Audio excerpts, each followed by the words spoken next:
प्यारे दर्शकों, गरुड़ महापुराण के एक नए भाग में आपका स्वागत है। प्यारे दर्शकों से बेनती है कि या तो कथा पूरी देखें या ना देखें। अगर आप आधी कथा देखेंगे या बीच में छोड़ेंगे तो आप पाप के भागीदार होंगे। प्यारे दर्शकों, आप सभी का हमारे चैनल में स्वागत है। धर्म से जुड़ी वीडियो देखने के लिए हमारे चैनल को सब्सक्राइब और लाइक करें। धन्यवाद। प्यारे दर्शकों, अगर आपने वीडियो का इससे पहला भाग नहीं देखा तो इस चैनल पर जाकर देखें। धन्यवाद। हम यह दुआ करते हैं कि प्यारे दर्शकों के ऊपर श्री हरि कृपा करे। सभी प्रेम से बोलो श्री हरि, श्री हरि, श्री हरि। तीर्थमरण एवं अनशन व्रत का महात्म्य। आतुरावस्था के दान का फल, धन की एकमात्र गति दान तथा दान की महिमा। तार्क्ष ने कहा, है प्रभु, अनशन व्रत का पुण्य किस कारण से मनुष्य को अक्षय गति प्रदान करने में समर्थ है। यदि प्राणी अपने घर को छोड़कर तीर्थ में जाकर मरता है अथवा तीर्थ में न पहुंचकर मार्ग में या घर में ही मर जाता है अथवा कुटीचर अर्थात संन्यास आश्रम के धर्म को स्वीकार करके प्राण छोड़ देता है, तो उसे कौन सी गति प्राप्त हो सकती है।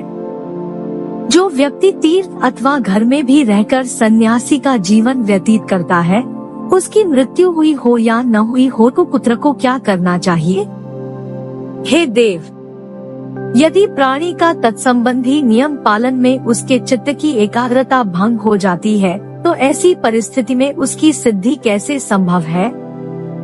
यदि उस नियम को पूरा किया जाए अथवा नहीं भी किया जाए तो ऐसी दशा में उस व्यक्ति को सिद्धि कैसे प्राप्त हो सकती है।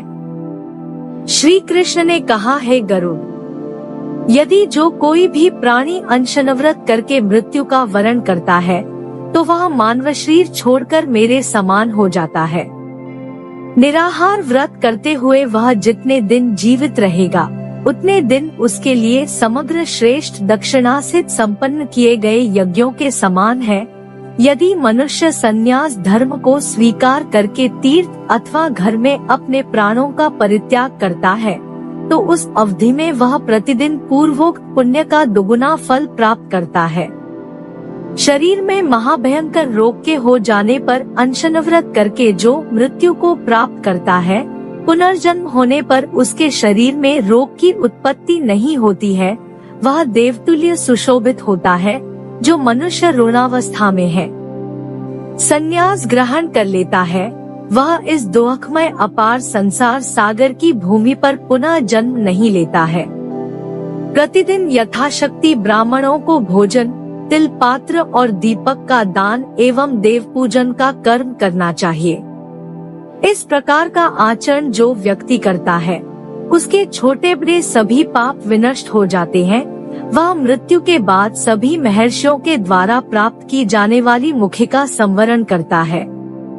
अतः यह अनशन व्रत मनुष्यों को वैकुंठ पद प्रदान करने वाला है। इसलिए प्राणी स्वस्थ हो या न हो, उसे इस मोक्षदायक व्रत का पालन अवश्य करना चाहिए। जो मनुष्य पुत्र और धन दौलत का परित्याग करके तीर्थ यात्रा पर चल देता है, उसके लिए ब्रह्मादि देवगण तुष्टि पुष्टिदायक बन जाते हैं।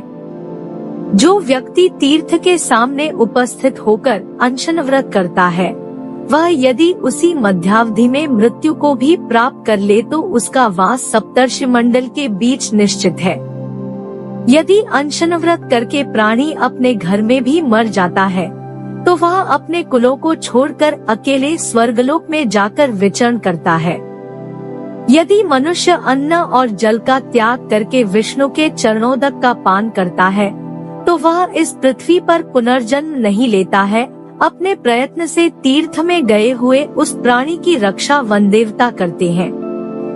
विशेष बात यह है कि यमदूत और यमलोक की यातनाएं उसके सन्निकट तक नहीं आ पाती है। जो व्यक्ति पापों से दूर रहता हुआ तीर्थवास करता है, यदि वह वहां पर मृत्यु को प्राप्त करे और उसका शवदाह हो तो वह उस तीर्थक फल का भागीदार होता है। सदैव तीर्थ सेवन करने पर भी प्राणी यदि किसी दूसरे स्थान पर मरता है तो वह श्रेष्ठ कुल और उत्तम देश में जन्म लेकर एक विद्वान वेदज्ञ ब्राह्मण होता है। हे ताक्षय, यदि निराहार व्रत करके भी मनुष्य पुनः जीवित रहता है तो ब्राह्मणों को बुलाकर जो कुछ उसके पास हो वह सर्वस्व उन्हें दान में दे दे। ब्राह्मणों की आज्ञा लेकर वह चांद्रायन व्रत का पालन करे, सदा सत्य बोले और धर्म का ही आचरण करे।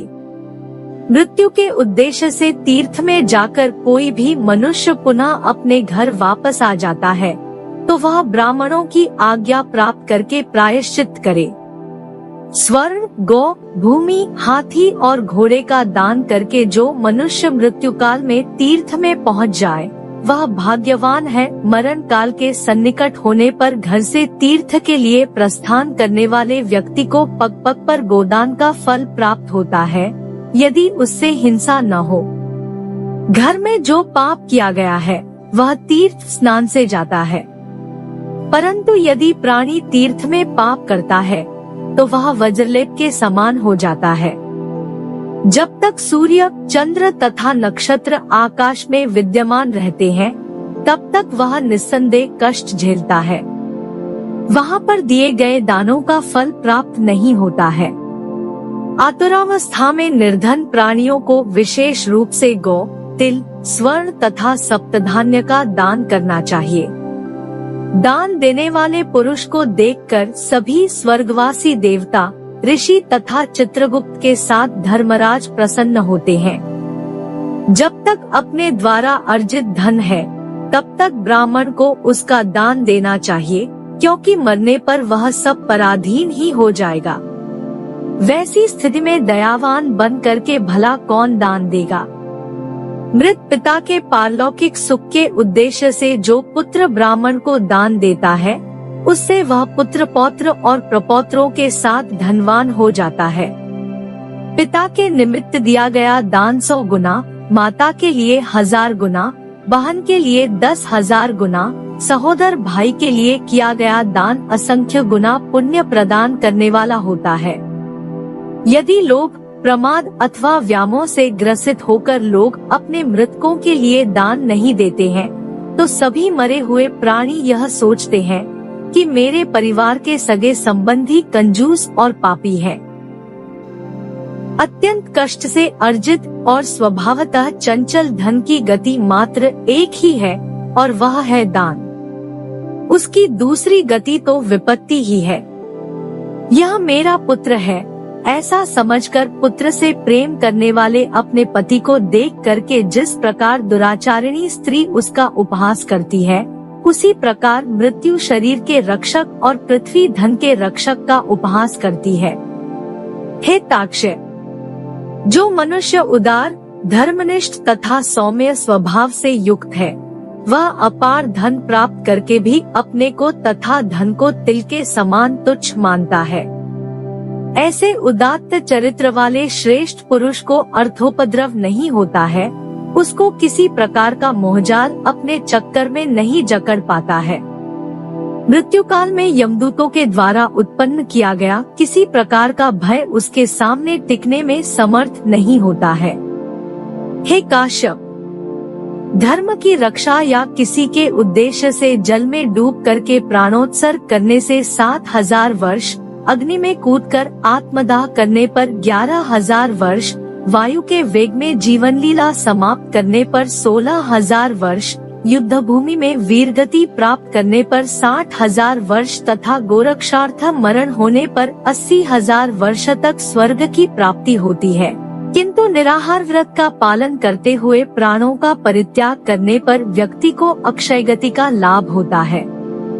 ताने कहा, है जनार्दन, जिस प्रकार से जलपूर्ण कुंभ का दान करना चाहिए उसका वर्णन करें। यह कार्य किस विधि से करना चाहिए, इसके लक्षण कैसे हैं, इसकी पूर्ति कैसे होती है, इसको किसे देना चाहिए, प्रेतों को संतुष्टि प्रदान करने में समर्थ इन कुंभों का दान किस काल में उचित है, यह बताने की कृपा करें। श्री कृष्ण ने कहा, हे गरुड़, जलपूर्ण कुंभदान के विषय में पुनः मैं तुम्हें भली प्रकार से बता रहा हूँ।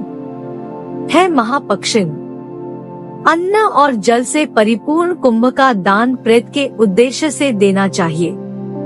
यह दान विशेष रूप से प्रेत के लिए मुक्तिदायक है। 12वें दिन, छठे मास, त्रिपक्ष और वार्षिक श्राद्ध के दिन विशेष रूप से जीव को यममार्ग सुख प्रदान करने के लिए उत्कुंभ देना चाहिए। गोबर से भली भांति लीपकर स्वच्छ बनाई गई भूमि पर प्रतिदिन तिल या पक्वान्न से युक्त जलपूर्ण कुंभ का दान देना चाहिए। उसी स्थान पर प्रेत के निमित्त स्वेच्छा से उस पात्र का दान भी दे देना चाहिए। उससे प्रसन्न होकर प्रेत यमदूतक साथ चला जाता है। प्रेत के द्वादशा संस्कार के अवसर पर जलपूरित कुंभों का दान विशेष महत्व रखता है। यजमान उस दिन 12 जल भरे घटों का संकल्प करके दान करे। उसी दिन वह पकवान और फल से परिपूर्ण एक वर्धनी विशेष प्रकार का जलपात्र भगवान विष्णु के लिए संकल्प करके सुयोग्य एवं सच्चरित्र ब्राह्मण को प्रदान करे। तदंतर वह एक वर्धनी पकवान तथा फल धर्मराज को समर्पित करे। उससे संतुष्ट होकर धर्मराज उस प्रेत को मोक्ष प्रदान करते हैं। उसी समय एक वर्धनी चित्रगुप्त के लिए दान में देना चाहिए। उसके पुण्य से प्रेत वहां पहुंचकर सुखी रहता है। अपने मृत पिता के कल्याणार्थ उड़द और जल से पूर्ण 16 घटों का दान दे। उसका विधान यह है कि उत्क्रांति श्राद्ध से लेकर षोडश श्राद्ध तक के लिए 16 ब्राह्मणों को एक एक घट दान में दिया जाए।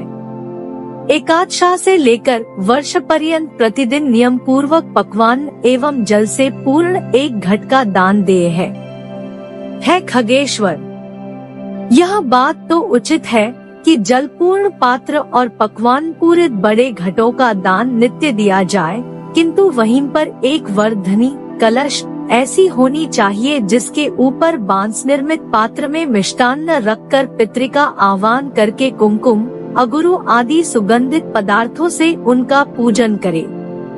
तत्पश्चात वस्त्राच्छादन करके विधिवत संकल्प पूर्वक वैदिक धर्माचरण से परिपूर्ण कुलीन ब्राह्मण को नित्य ऐसे एक एक घट दान दे। यह दान विद्या और सदाचार से युक्त ब्राह्मण को ही देना चाहिए। कभी मूर्ख को यह दान न दे, क्योंकि वेद सम्मत आचार विचार वाला ब्राह्मण यजमान और स्वयं का भी उद्धार करने में समर्थ है।